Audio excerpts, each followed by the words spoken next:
Good morning. Good morning. How the devil are you doing this fine day? Hope you're all fit and well. I want to go straight to the chat because somebody's already beaten me to the punch here a little bit. There is Gary Muirhead saying, "Good morning, everyone, and happy birthday to your twins, Courtney and Audrey." Yeah, it's my twins' birthday today.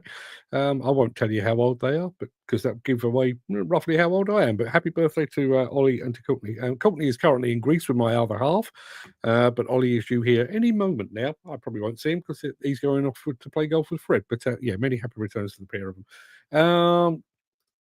Dan Cullen's here as well. He's saying happy birthday as well. I think Mark Whiting is here somewhere. I think I've spotted him. There he is. Morning, Mark. Chris Ford is here as well. Good morning to Chris. Had a message from Jim Turner. I haven't seen Jim in the chat yet, but had a message from Jim last night. Very quickly, he was asking if we're still doing the recap. Now, for those of you that haven't been here much, we've been taking basically not my part of the morning monologue, but we've been taking your reaction to it and turning it into a podcast. But we've not actually done one since I went to Bauma. Now, Jim was complaining, and rightly so, because we were doing it. It was proving quite popular, but we've stopped doing it. And I've been trying to figure out what's gone wrong. I had a very quick look at my morning monologues, and I have to admit that my morning monologues have got a little bit longer. They used to be sort of 4 and 5 minutes. They're now 6 and 7 minutes. So maybe I'm talking for a bit too long. Maybe the subject matter is not the sort that generates the feedback. Maybe you've got nothing to say. I don't know, but if you would like to see the recap come back, you kind of got to come back at me a bit. We're going to be talking about insecurity in the industry a bit later in the show. So if you've got any thoughts on that, save them until the end of the show, and we'll reintroduce, reinvigorate. We'll bring back the recap. Ken Hatcher has just joined us. He's got some nice weather. I've got an odd outfit on today. I'm wearing a sweatshirt, hoodie, and shorts because I'm not entirely sure what the weather is doing at the moment. It's no, that's the wrong button. Good morning to Kerry if you're here, but that's not the one I wanted. I wanted Ken. There we are. That's the Ken Hatcher button. Yeah, funny old morning. Do you want to say good morning to Justin Ruddy over on Instagram, also to Poodle Moodle, which is the best name I've seen so far today. Loads and loads to get through today. So without further ado, let me roll the intro, post the question of the day, and get this damn show on the road, shall we?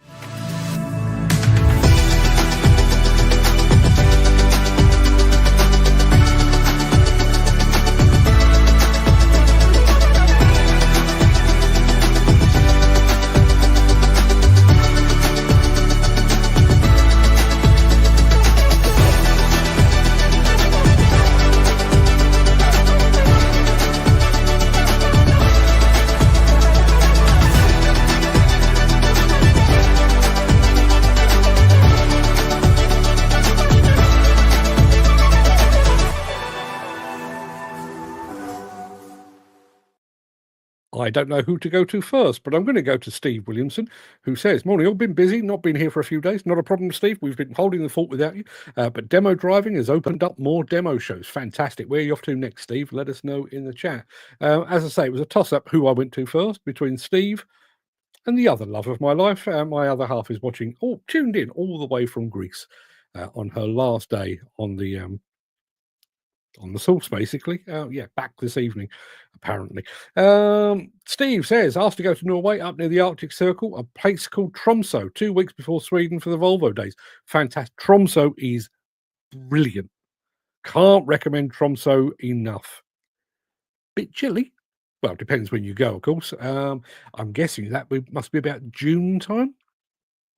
So you won't be too badly off. But no, Tromso gets really, really cold. Really cold. Not been there for about 20 years, but it does get really, really cold. And we've got somebody here saying, let's have a look, Rolf Dog or Ralph Dog. I can't understand what the text says, but good morning to you.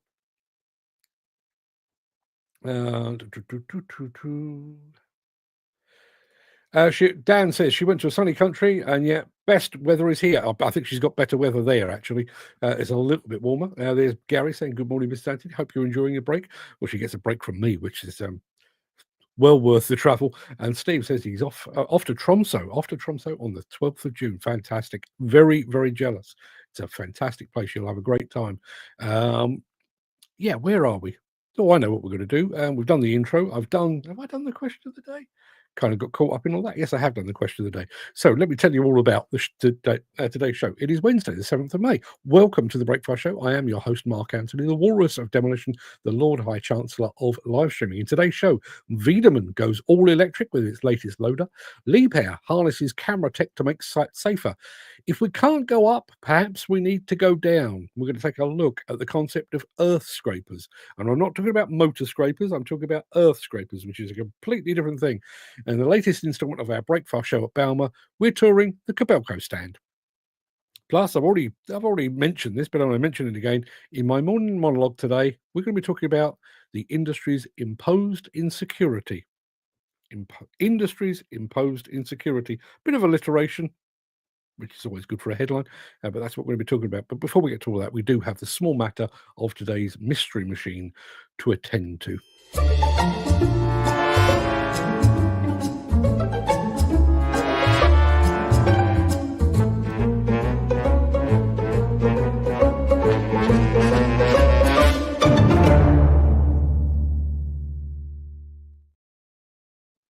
Jim Turner has just arrived. Morning, Jim, and Alex Latham is here as well. Good morning, gentlemen. Good of you to join us.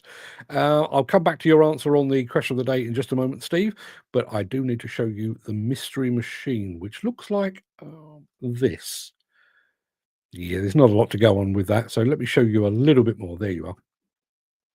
As always on this element of the show, we are looking for make and model, if you would be so kind. Have a bit of a think about that and see what you can come up with. While you're doing that, let me very quickly remind you of today's question of the day, which looks like this.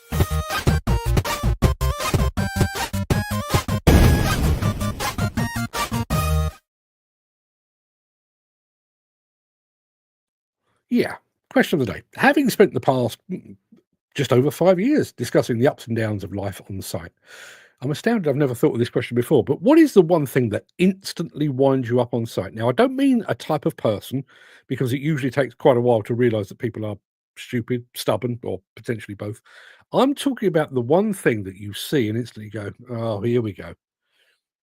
For me, it's a messy site. I know that's pretty rich. If you could see the state of my desk, you wouldn't believe I'm actually saying this.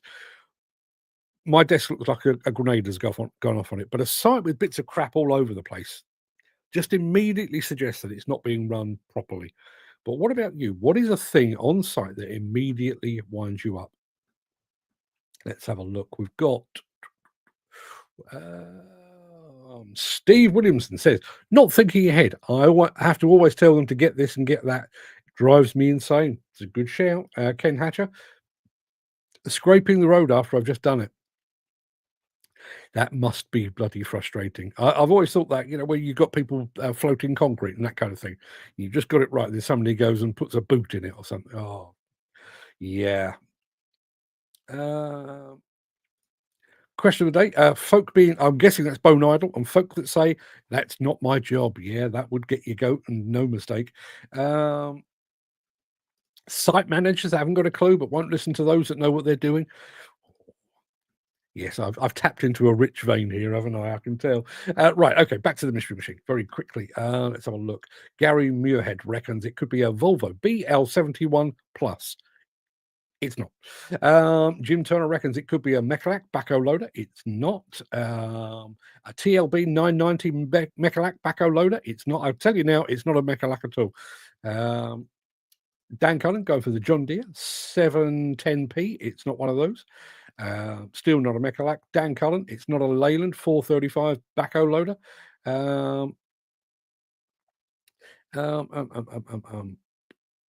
Yep, I think that's brought us all up to date. Let's get rid of that. There you are. There is another bit. Does that help? Gary Muirhead, question of the day. We're talking about things that instantly wind you up. Working with cabbages all day on site. Steve Williamson says he's got a list for question of the day. Well, so has Gary, and so have I. But Steve, send them over. Send them over. I've got a list that is partly work related, but partly other stuff as well. But always work. Listen, I have to field 20 or 22 shows a month, day in, day out. There are two things that I struggle with this show. One is coming up with a new mystery machine that you haven't seen before, and the other thing is coming up with a new question of the day. So anything you can offer, please let me know. Jim Turner reckons our mystery machine could be a Hydrema. It's not. Chris Ford reckons it could be a Bull HD96. It is none of those things. Just to be going on with, there's a little bit more. You're all in the right ballpark in terms of type of machine, but nobody's got even close to the make, and nobody's got close to the model. So keep the guesses coming. While you're doing that, it is time to get the show underway with this.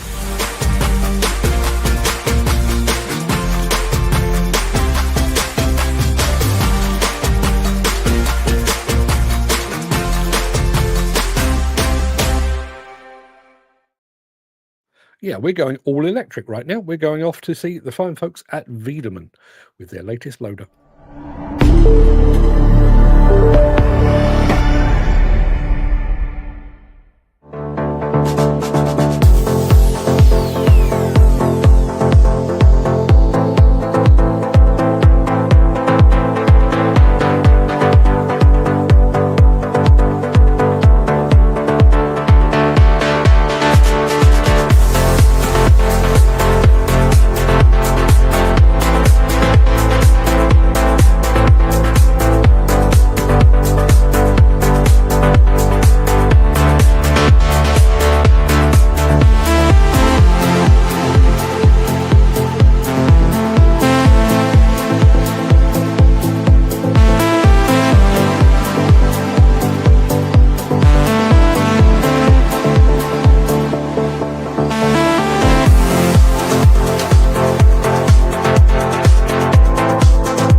I think the best word for that is nifty. Quite like that. I know we don't do much in the way of compact wheel loaders over in this part of the world, but I do like that one. Morning, Mark Fitz over on Instagram as well. Good morning to you, my friend. Yes, mystery machine. We've got to this stage so far, and I know we've had a few more comments, and we've had at least, two. Chris Ford reckons it could be a Cat 424 backhoe loader. It's not. Dan Cullen reckons it could be the XCMG XC870K. It is not one of those either. Let me show you a smidge more. There you are. As I say, I think you're all on the ball now with the type of machine. We're just looking for make and model as always. And we'll be right back with more of that after this. If you are enjoying this episode, please consider supporting the show. You can leave us a tip at buymeacoffee.com/demolition news. Yeah, we're off to see the mighty Liebherr now. They're talking about safety implications of basically onboard cameras. So, lights, cameras, action.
a thing called serendipity. You know that thing where something happens at just the right time? So, Gary Muirhead, while we were watching a film about the importance and the role that cameras have in safety on site, Gary was posting this. See, told you, another cabbage just driving by without acknowledging you. If you can't see the driver, he can't see you. Keep clear. Keep clear. I'll go with that. But if you've got one of those Liebherr camera systems, maybe the driver can see you. But yeah, just love the way this show flows together sometimes.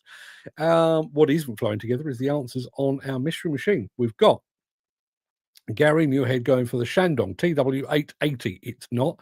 Steve Williamson going for the XMG 870. Both good answers, but you're too far afield. You're both looking way over to China. It's not Chinese. It's quite a bit closer to home than that. Dan Cullen's also go for the New Holland B80B. It's not. Chris Ford with the Komatsu WB93R, also with a WB140. Hang on a minute, I've lost my bit of paper here.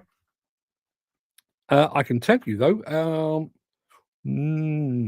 Mark Whiting has got very close. He's not quite right, but he's very close. Anybody got any more on that? Let's have a look. There's a little bit more, but yeah, Mark Whiting is right in the ballpark, as they say. Keep the guesses coming, would you? Let me take that out of your way, because we've got a really interesting film coming up for you. It is 8 minutes long, which I realise is a bit long for a morning show, but I thought it was fascinating. I couldn't wait to bring it to you. I only found this last night, so look, I'll shut up. Get this out of the way, I'll show it. Since the finance bill came into effect in April, the construction industry has seen a surge of fuel thefts. The rising cost of living has placed an additional risk of theft by employees and contractors, as well as opportunistic thieves. By using diesel dye and placing warnings of its use, you are sending a clear message that this is your fuel.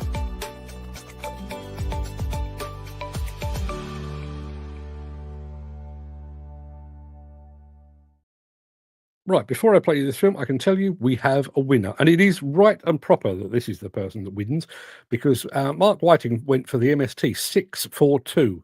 It isn't, but he immediately came back with the MST 542, which is precisely what it is. I know Steve Williamson also said it. Dan Cullen also said the same, but it isn't. It is rather. But Mark Whiting got there first. And just to prove that Mark Whiting is not a complete lunatic, there you are. It is an MST 542. Speaking of MST, if you're here tomorrow, we're going to take you on a tour of 2 Bauma stands. One is Sumitomo. The other, coincidentally, is MST. We're doing that tomorrow. But congratulations, Mark Whiting. That's 3 points on the board. So I can tell you the current standings for this month are: Dan Cullen is in the lead with 6 points. Chris Ford has got 3 points. Mark Whiting has also got 3 points. So it's going to be a tight one this time around. Now, if you remember rightly, I brought you details of an ill-fated project over in what is it? United Arab Emirates, I guess, NEOM and The Line, where they were planning to build a 100-kilometer city, but a linear city rather than a sprawling city, a linear city. Apparently, they've run out of money already, and it's only going to be about 1 kilometer long rather than 100 kilometers. That's all aside. But they were thinking about building that way. Obviously, we've done quite a lot of building that way, but nobody's done any building that way, downwards. But they're thinking about it. Sit back and enjoy this. I apologize for the narrator's accent, but I think the story kind of speaks to itself. These are earthscrapers. This is the earthscraper. It is an architectural concept planned to be built in Mexico City. Unlike conventional skyscrapers that reach into the sky, the earthscraper challenges the norm by descending into the earth. But why does this remain merely an architectural concept? Why do we persist in building upwards, rather than exploring the depths below? My name is Torgeir, I'm a senior structural engineer, and today I'll guide you through the benefits, challenges, and potential impacts of earthscrapers on the future of urban living.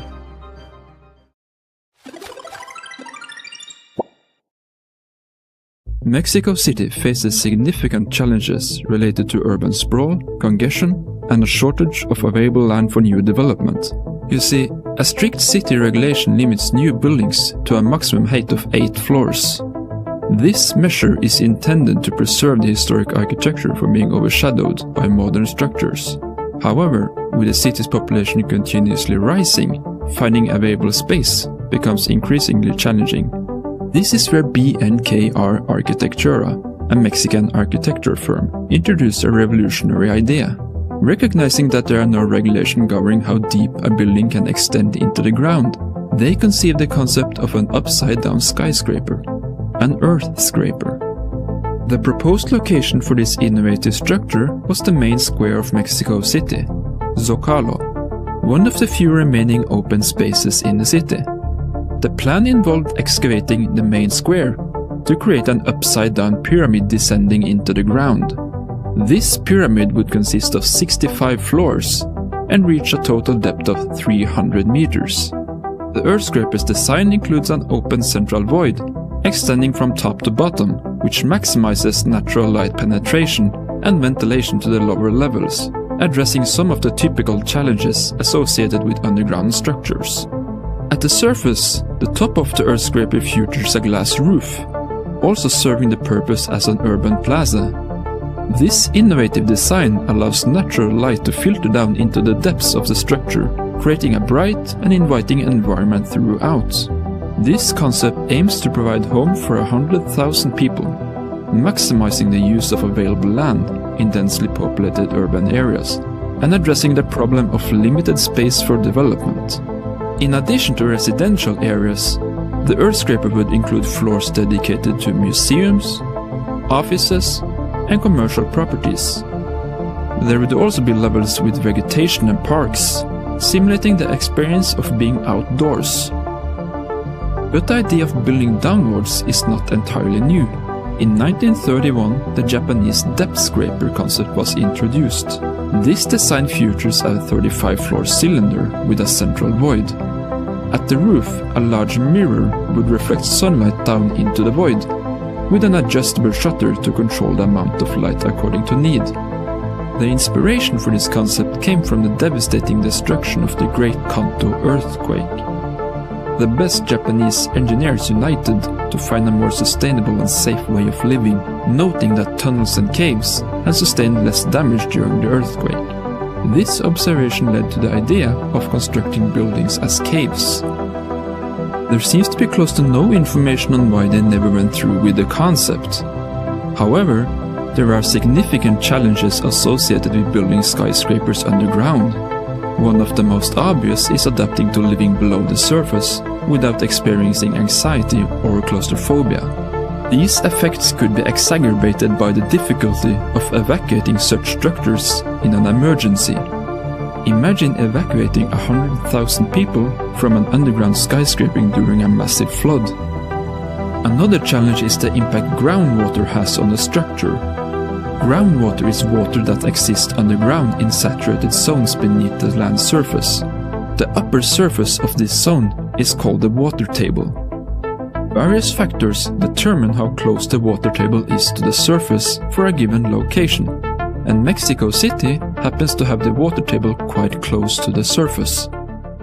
Groundwater can be very challenging when engineering underground structures.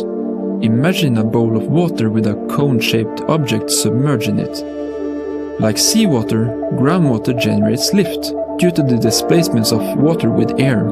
This is very relevant for earth scrapers, because the deeper you go into the groundwater, the more lift is generated. The earth scraper by BNKR is estimated to go 300 meters down, so at the very tip, the upward pressure would be around 3,000 tons per square meter, equivalent to the weight of about 100 tanks. With this kind of pressure, it is crucial to keep the concrete sealed.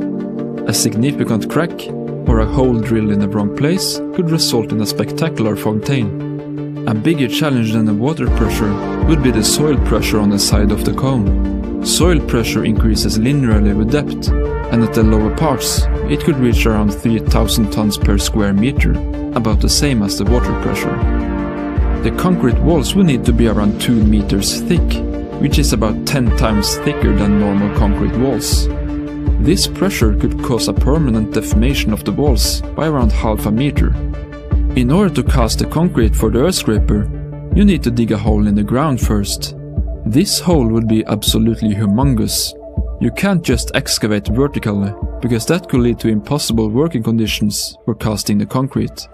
A steep slope could also lead to a landslide, so a common practice is to excavate with a slope of 1 to 1.5 or 1 to 2 to ensure workers' safety.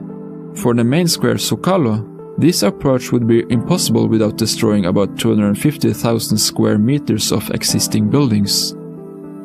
Despite these challenges, there are undeniable advantages to such structures if we manage to overcome these obstacles.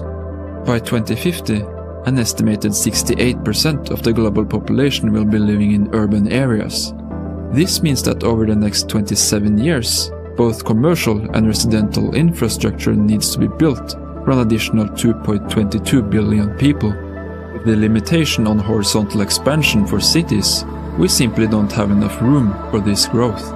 Additionally, the structural concept of earth scrapers can mitigate the devastating effects of natural disasters, like earthquakes and tornadoes, which are ongoing concerns for Mexico. The rise in global temperatures and climate change has also resulted in increasingly volatile surface temperatures. Underground buildings offer natural insulation, helping to mitigate the effects of high temperatures. Furthermore, being underground provides natural insulation from surface noise, resulting in quieter living and working environments. In conclusion, while earth scrapers like the one proposed in Mexico City offers innovative solutions to urban sprawl and environmental challenges, their construction faces significant technical and psychological hurdles. Despite these obstacles, the concept symbolizes our pursuit of sustainable and efficient urban living. If you enjoyed this video, please consider subscribing to my channel. In return, I will promise you high quality videos without spamming you with shorts or community posts. Thank you for watching.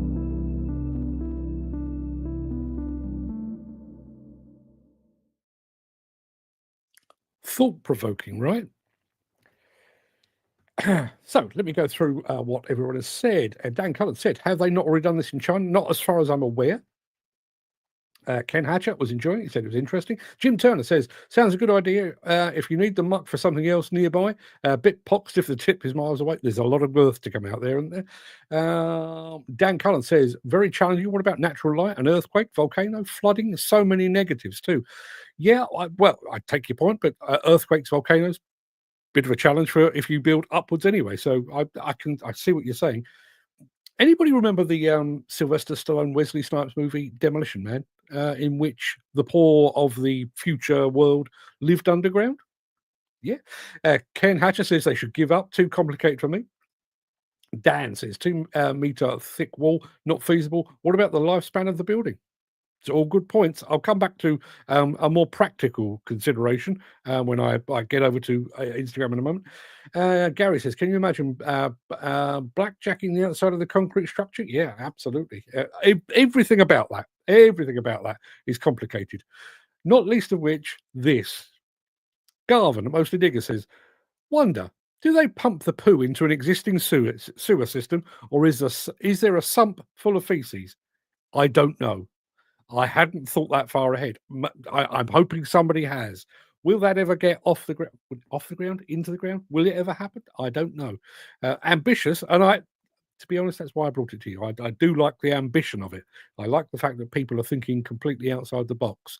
Whether it's practical or not, I'll leave you to decide. We've got one more film to show you, which is my tour of the Kobelco stand at Bauma. Back after this.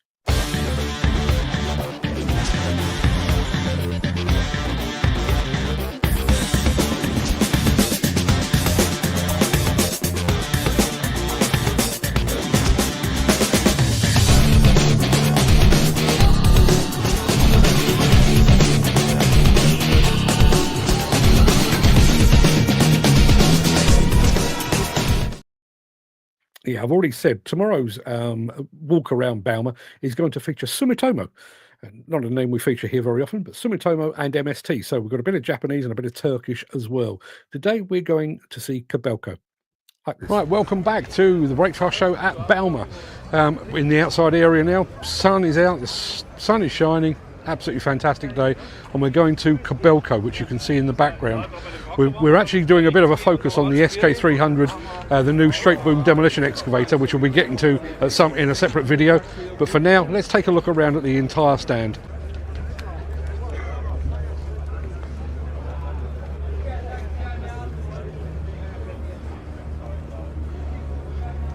Superb array of excavators, obviously the cranes which tower above the stand. Don't know too much about those, and not really my game, but they look impressive. Obviously the Kobelco colour, absolutely striking. Let's work our way through. Very familiar machine there, the Blade Runner ED160. Go past the crane and try to ignore it because we don't know anything about them.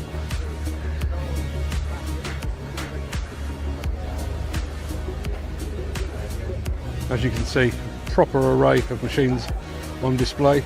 We'll go through to the SK 380 SR, and then the 270 SR NLC, the 165 SR LC. Over in the background there you can see the SK 400 reaching up into the sky, but there's a smaller demolition excavator on display, which is a real focal point for me because it's making its debut here at the show, and that's the SK 300, the straight boom excavator. Bit of a growing trend for straight boom excavators within the demolition area. Obviously Caterpillar have got them, Volvo have got them, and now obviously Kobelco have got them as well. Go on over here to the SK 520, one of the bigger machines on the stand.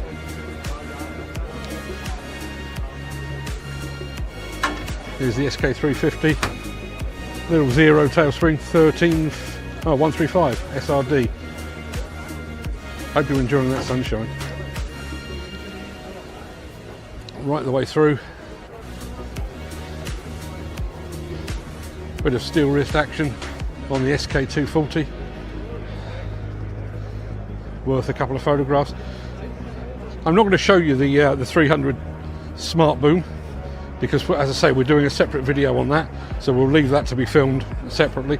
But I do want to take you round to actually see there is a fan shop here for those that are fans of the Kobelco brand, and frankly, if you're not, why the hell not? There you are.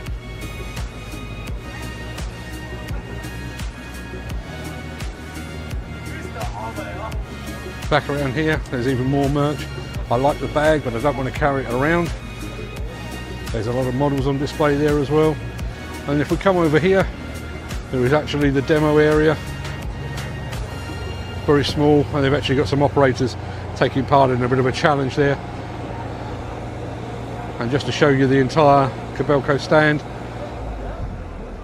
built for perfectionists. You know, a little like myself. That's a Kobelco stand. Back with more. There you are. Walk around Kobelco. Dan Cullen says, another spectacular show, Mark and Fred. Thank you. You're very welcome, sir. We aim to please. He also says, who's going to plant works? As I like to plan ahead and get organised. As it stands at the moment, Dan, don't know. Don't know. There is a possibility that I won't even be in the country when plant works is going on. So I don't know. But I'll keep you posted. He also says he rates Kobelco above Hitachi. Interesting. Jim Turner, going back to the earthscrapers, would it be built like the old brick mine shaft, starting at the top and built and poured downwards? Who knows? Who knows? I mean, I think that, you know, given what they're trying to achieve there, I mean, I realise obviously a mine shaft has got to be structurally sound and everything else.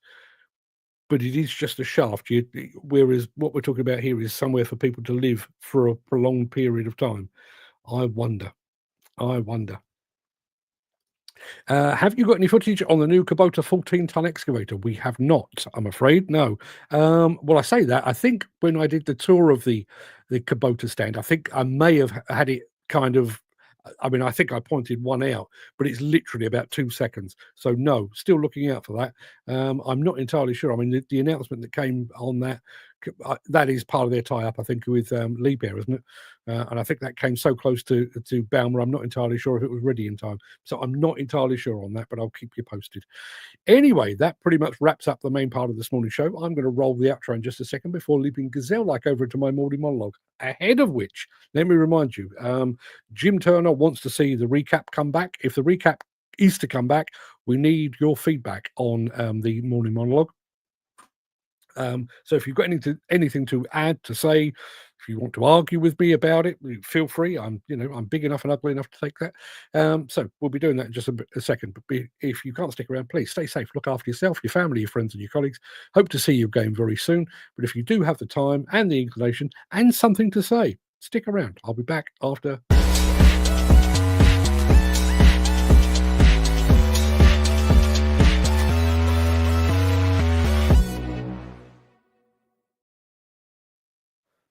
Constant pressure from above equates to a constant threat of reprimand, punishment, or dismissal. Constant concern over whether you'll be paid this week, next week, or the week after. Constant worry that you might be replaced by someone less experienced and therefore cheaper than you. Constant fear that work will dry up or that your employer won't keep its order book filled. Constant anxiety about what's happening back home while you're working away. Are the kids behaving? Are you missing their formative years? Is your spouse coping, or is she lonely? Is the house secure? Is your marriage? Are your colleagues as skilled as they claim to be, or are they drunk, high, or simply not up to the job? Every one of these worries chips away at the foundations of a worker's well-being. Separately, they're difficult. Together, they're crushing. And they all boil down to a single word: insecurity. More than 30 UK construction workers die by suicide on average each month. That's not a typo. That's not hyperbole. It's a human tragedy happening in plain sight. Despite endless hashtags, awareness campaigns, branded hard hats, and tear-jerking videos, the suicide rate among construction workers remains nearly 4 times the national average. Ask yourself this: if a bridge collapsed every month and killed 30 engineers, would we respond with posters and awareness campaigns? Or would we just rebuild the bloody bridge? The construction industry isn't just physically dangerous, it's psychologically punishing. And instead of fixing the causes, we've become experts at papering over the cracks. There is a creeping, silent pressure that seeps into every corner of a worker's life. Insecurity about income. Wages vary wildly. Pay is often delayed. Some workers rely on agencies that treat them like disposable stock. One wrong move and you're off-site. No notice, no support. Insecurity about work continuity. Demolition projects are finite by nature. Workers often don't know what comes next. Finish this job and then we'll see becomes a kind of emotional blackmail.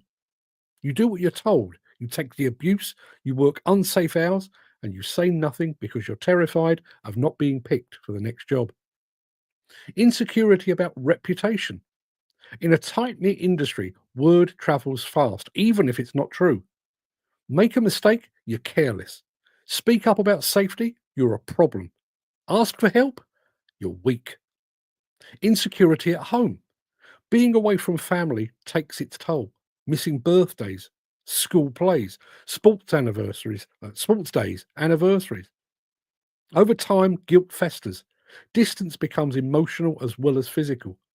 Some workers live 2 lives, one on site, one at home, but both carry the weight of unspoken burdens. There are toolbox talks and mental health awareness days, but most of those are just tick box exercises. A few posters in the break room, a free stress ball, a guest speaker who tells you to open up and then leaves before lunch. It's like giving a man with a broken back a leaflet about posture. And let's be honest, what worker in his right mind is going to confess to struggling mentally when he knows it could cost him the next job? That is the fatal paradox. We urge workers to talk, but punish them subtly or directly when they do. Demolition and construction are still male-dominated sectors, steeped in a culture of get on with it. There's pride in endurance. Pain is worn like a badge of honour. But when you're scared, anxious, exhausted or depressed, there's nowhere to go with it. You can't tell your mates because they'll take the piss. You can't tell your boss because he'll find someone else. So you bottle it up. And bottled up insecurity doesn't stay bottled forever. It leaks into drinking, drugs, debt, anger, domestic breakdowns, or worst of all, silence that ends in suicide. We don't need more mental health campaigns. We need real changes to working practices. Secure contracts, not rolling short-term deals of precarious self-employment. Transparent payment systems that guarantee timely wages. Rotation policies to allow workers time with their families. Anonymous reporting mechanisms for mental health concerns. A cultural reset that treats openness as a strength, not as a weakness. And true leadership where foremen and managers are trained not just in logistics, but in human understanding. Let's stop pretending that mental health support can be delivered through a sponsored breakfast or a branded hoodie. If a worker doesn't know if he'll still have a job next week, no amount of I'll do that bit again. If a worker doesn't know if he'll still have a job next week, no amount of awareness will save him. If he's worked 3 weekends straight because he's terrified of being replaced, no wristband will undo the damage. What's killing these men isn't just depression. It's a culture that makes them feel disposable. Insecurity isn't a mood. It's a slow-acting poison. And if we keep asking workers to swallow it in silence, we're going to keep burying them. Not because they're weak, not because they didn't try, but because the industry made them feel like they didn't matter. And that is the deepest, deadliest insecurity of all. So,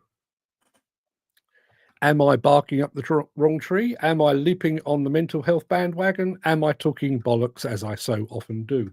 That's what I'd like to know from you guys. Going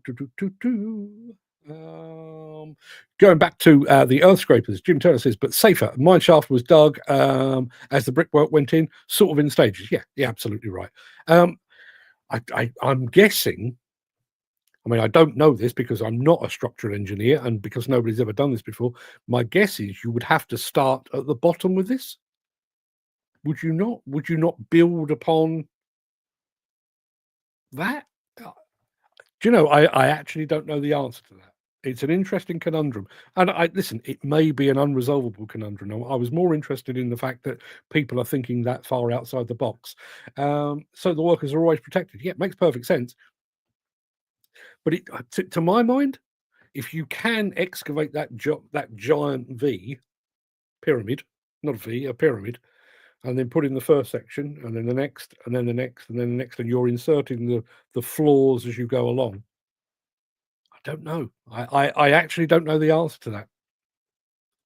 Dan, going back to talking about all things insecurity and mental health, very well said. This is not spoken about often enough.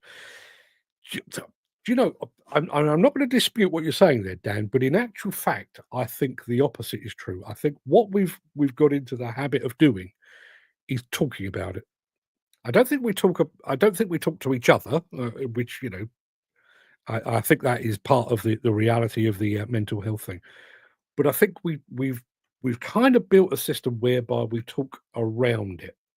You know, you've got people that are not working on site preaching to those that do work on site about how to take care of their mental health. We're plucking people from the workplace, fellow ground workers, operators, and that kind of thing, and saying, we'll put you through a mental health awareness course and you will be responsible for the site's mental health. Now, as somebody that's been through the whole mental health thing, would I rather speak to an actual mental health professional, or would I rather speak to a digger driver who spent a day in a classroom? I've got to be honest, as much as I love the digger drivers, if I'm struggling with my mental health, give me a mental health professional, please. Please. That's my feeling.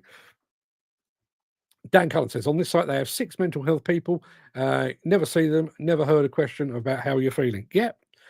And again, it's that thing where it's, do you have a mental health awareness or a mental health first aider? Yes, tick box. Have you seen them? Have you heard from them? Have they taken you to one side to make sure you're okay? Are they actually monitoring your mood? Are they monitoring the drugs and alcohol on site? Are they looking for signs or are they nowhere to be seen? And again, bearing in mind, a lot of you guys are digger drivers. Now, I know Nigel Williams has been through the whole mental health first aider thing, and I'm sure he does a very good job. But if you go to work, well, for one thing, are you being paid more if you're a mental health first aider? Probably not. But let me fall back on a football analogy. I'm a firm believer that the captain of a football team should probably be one of the defenders, because they are looking out at the whole team. They can see who's doing what. They've got an overall view.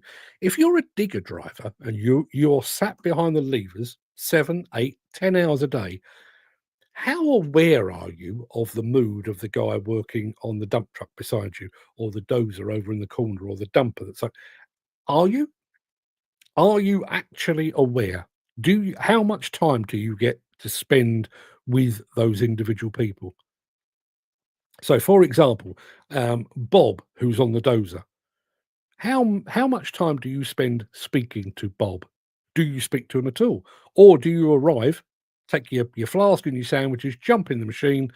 That's where you work. That's where you have your lunch. You may stop for a pee every once in a while, but do you go and have a chin wag with Bob? And if Bob is struggling in one way, shape, or form, he's got problems at home, problems with the wife, problems financially, are you actually picking up on that? My guess is you're probably not. That would be my guess. If anyone can tell me differently, please let me know. Gary Muirhead says, we're good in this industry about putting a sticking plaster over our on-site problems, and there's no medicine in any on-site first aid box that can sort it out. No, you're right. You're right. And again, I wish we had a mental health first aider actually here, but I wonder if a mental health first aider, let's take Nigel Williams as an example. If he comes and knocks on your door and, how you doing? Yeah, I'm all right. No, seriously, you seem a bit off. How are you doing? Oh well, I've got a bit of a problem. I'm pretty sure the wife is sleeping with the next door neighbour. What then? What happens then? Is Nigel, if you're listening, please let us know. Are you trained with the fallout from that? What is your role at that point? Do you send him home to get it sorted out? Do you report it up the line? In which case, are you not breaking a trust with the person that's struggling? What is the outcome?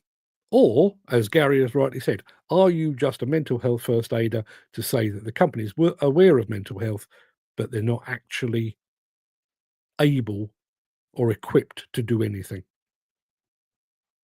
Going back to the earthscrapers, not necessarily start at the top, pour in stages, creating a safe box to work in. Jim, if ever I see one of those actually going on, I'll let you know exactly how they're doing it. Dan Khan says that's what I mean. Not talked about on site, not integrated into briefings. No, it's not. Jim says, I never feel insecure under pressure, but there will always be people that will get put on by those above them. It's just a fact of life. I don't believe people are above me, so they can't talk down to me or pressure me. That's why I don't talk down to other people. We've said this before. I mean, I do think, and it's not even a matter of strength of character, but I think Jim is quite a strong character. And I feel slightly bad in always bringing up the young. But, if you're 18, 19, 20, possibly in your first job, maybe you've got a girlfriend at home, maybe you've got a young child at home. This is, and this is your first foray into work on site. And you're not sure if you're going to be paid. You're not sure if you're going to be kept on for next week, next month, or the job that's coming up after that. If you are sort of the low man on the totem, everybody else is driving a digger and you are currently driving a broom, or you're holding a stop-go sign at the edge of the site,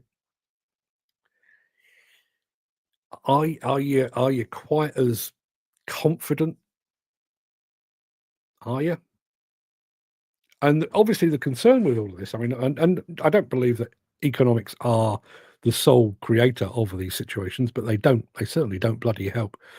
But given all that's going on in the world with the orange fella in the White House, all that he's doing to basically gang rape the global economy, you'd have to think that we're already in a pretty poor state.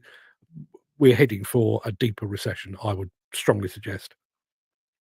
How does a recession hit the demolition and construction industry? Sooner or later, it results in a slowing of workloads, and that slowing of workloads then basically culminates in the loss of jobs. If you are that 17, 18, 19, 20-year-old, fresh out of college, fresh out of school, still learning the ropes, still a little bit green, still not quite as competent and proficient as those around you, the chances are when job losses occur, you're likely to be the first person that gets the bullet. How do you go home and tell your girlfriend, fiance, wife, child that you haven't got a job anymore?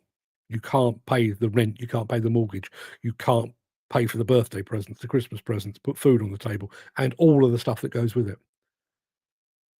And I'll go back. I mean, I mentioned the idea of people feeling disposable. I had a chat with Dan about this on Saturday. I'm old enough to remember when, the big contractors, the Balfour Beatties and the Lang O'Rourke's of this world, used to employ hundreds, if not thousands of people. They had their own plant fleets, particularly when there was a lot of motorway work going on. They had their own big scraper fleets and dump truck fleets and excavator fleets. They had lots and lots of directly employed people. And then somewhere along the line, they decided to take all of their equipment and all of their people off the books. Now, from a contractor's point of view, as an employer, taking them off the books gives you endless flexibility. If work increases, take on more people through an agency. If work decreases, let them go, but you haven't got to pay them redundancy because they're not directly employed. Much the same as we had with the offloading of equipment. If you've got equipment, you've got to deal with depreciation, you've got to deal with repair and maintenance and everything else. If you're just hiring it in, if you've got a job that lasts for 3 months, you have the equipment for 3 months, and then you offload it to somebody else and let them take care of it. And we've taken exactly the same approach with our people. And as a result, we've got a situation now where lots and lots of people, and an increasing amount of people, are basically self-employed directly or self-employed through an agency. And there is, in my belief, and bearing in mind I am one of these people, I am self-employed, it is precarious. I've been self-employed for 35 years now, and it is precarious. 1990, when I went freelance and became self-employed, we went into a recession. At the same time, mortgage rates went through the roof. Struggled. 2008, 2009, struggled. Not making a fortune right now. Not doing too badly. I'm not I'm not counting the pennies down the back of the sofa quite yet. But it's not, the money isn't quite as free and easy as perhaps it was 4 or 5 years ago. And, that we are at the edge of a dip now. When that dip occurs, I'll feel it, same as all the other self-employed people. There is an insecurity that comes as part and parcel of being self-employed. Now, self-employment does have its upsides.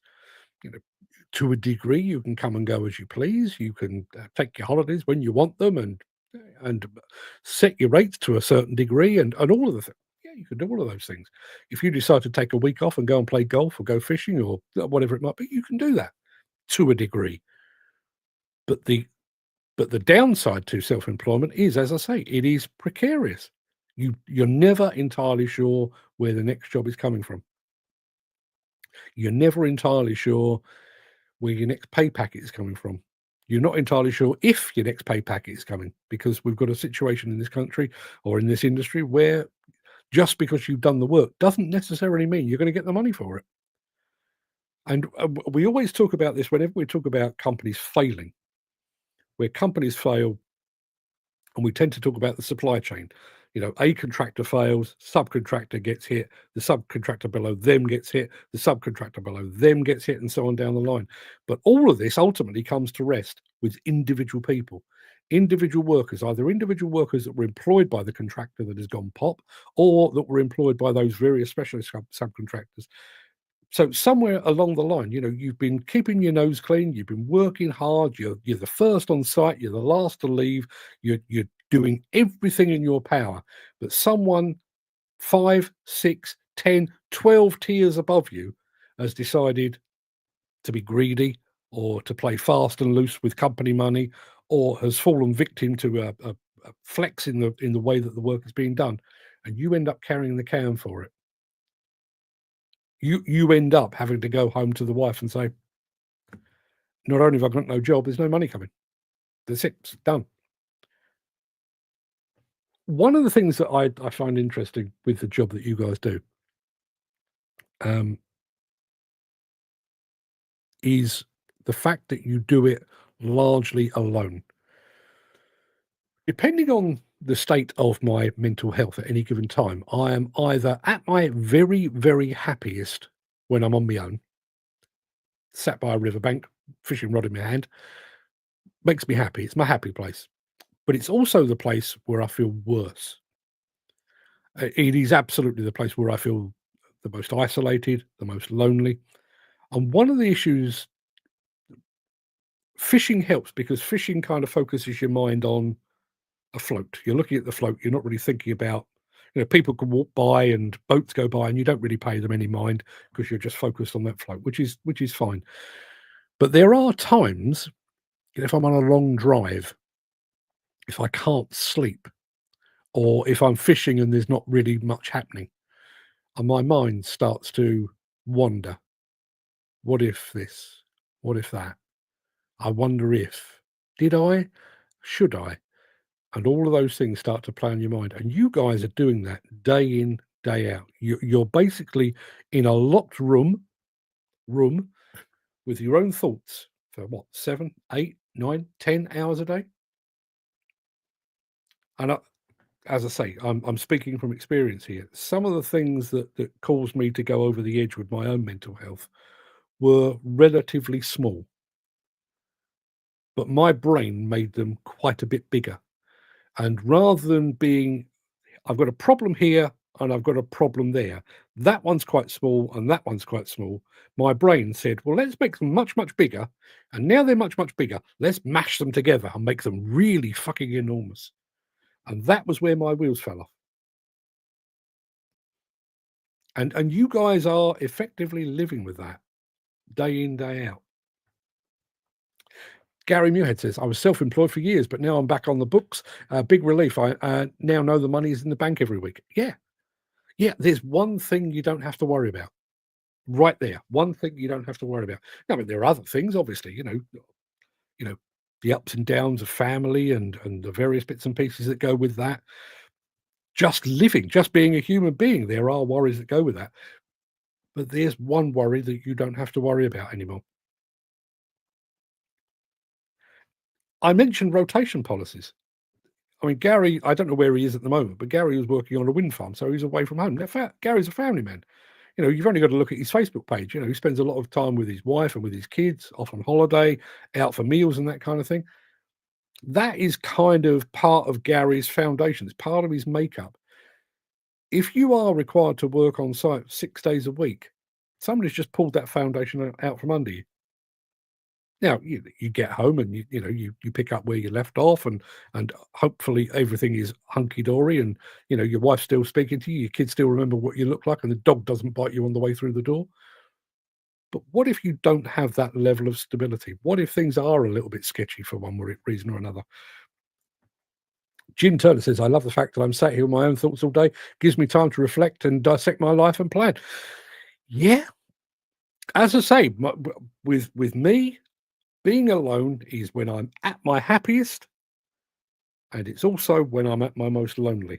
And it is purely down to the mood that I'm in at any given time. I know my triggers now. I do. I'm pretty aware of what if I'm going downhill, I can see what that feels like because I've done it before.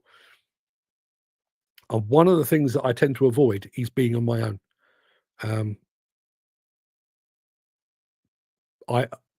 As much as I enjoy being on my own, if I'm feeling bad about the world, I don't want to be on my own. I need somebody to bounce stuff off and either put their arm around me or punch me on the ear hole and tell me that everything isn't as bad as I'm making it out to be. So on a good day, at my happiest, completely on my own. At my worst, I'm completely on my own. Go figure. I don't know. Anyway, people, Jim says, I never feel lonely. Jim, you don't know how lucky you are. I know I joke about stuff. Growing up, because I didn't learn to swim until I was about 15 years old. And I grew up having, bearing in mind, I'd been fishing since I was about 2 years old at that point. So I grew up with a really, really serious fear of drowning. It was like a recurring nightmare. Used to dream about being in a swimming pool, but the swimming pool carried on filling up and filling up and filling up. And I remember being at the top of a swimming pool, gasping for air. I had a real deep fear of that. Got to 12 years old, saw the movie Jaws, and Jaws basically added another fear. In addition to being afraid of drowning, I was afraid of being eaten by a shark, even on land, even in the UK. Sharks terrify me. As a grown-up, I now know that the thing that scares me the most is being lonely, and I've managed. I didn't realize until it actually happened to me. Hold that. I was about to say exactly the same thing. It's madness. Sometimes when I'm in a crowded area, I feel lonely. But when I'm with like-minded people, I love it. I was about to say precisely that thing. I have been, when I was having my wobble, as I refer to it, I attended, well, two, actually. I attended two different events. One IDE event, I went into London. I got suited and booted. Had my hair cut for it. Sharp suit, nice tie, lovely pair of shoes. Got on the train, went into London, walked up to the front door and thought, nope, can't do that. Jumped on the train, came back home again. On another occasion, I actually did an event among people that I have known for years. I mean, talking maybe 400 people that I've known to varying degrees for years and years and years. And it felt like I was there on my own. I was talking to people and they were talking to me and everything was fine. And I just felt desperately, desperately lonely. So, Jim, you're a lucky man. You really are a lucky man, because it is, as an adult, it is the thing that I am most afraid of. Maybe that's why I do this show. Maybe that's it. Maybe I've just explained why I've ended up doing this for the last 5 years. so that I get to talk to people on a regular basis. It never occurred to me until I just thought that. Anyway, people, that will probably do us for today. I will try to extract a recap from all of that nonsense if I can. See what the AI makes of it all. Look out for that over on buymeacoffee.com/demolition news. If you're in the WhatsApp group, I will blast it over to you at some point today. Jim Turner says, yes, I do. I know I'm blessed in lots of ways because I have charity, and I do feel for other people's that aren't. It's my tism that gives me this power. Tism man. And I can see where others don't have it. It actually shines from them. Yeah, I'm sure it does. You in addition to the tism, you also have the shining, do you? Yes, we know your type. Around the what was the name of that hotel? I should know this. The Overlook Hotel in The Shining. Jack Nicholson, red rum and stuff. Listen, if you've seen the film, you know what I'm talking about. If you haven't, you probably think that I've just lost the plot completely. I promise you I haven't. It's just my Stephen King brain kicking in. Everybody, please, would you kindly go and have a fantastic day amongst yourselves. If you are working alongside people, do take a moment to make sure they're okay. Hopefully, they will do the same for you. I can't guarantee it, but hopefully they will. I'll be back tomorrow, 10 a.m. for yet more of the same. Until then, everybody, have a fine and splendid day. Keep up the good work. See you soon. All the best.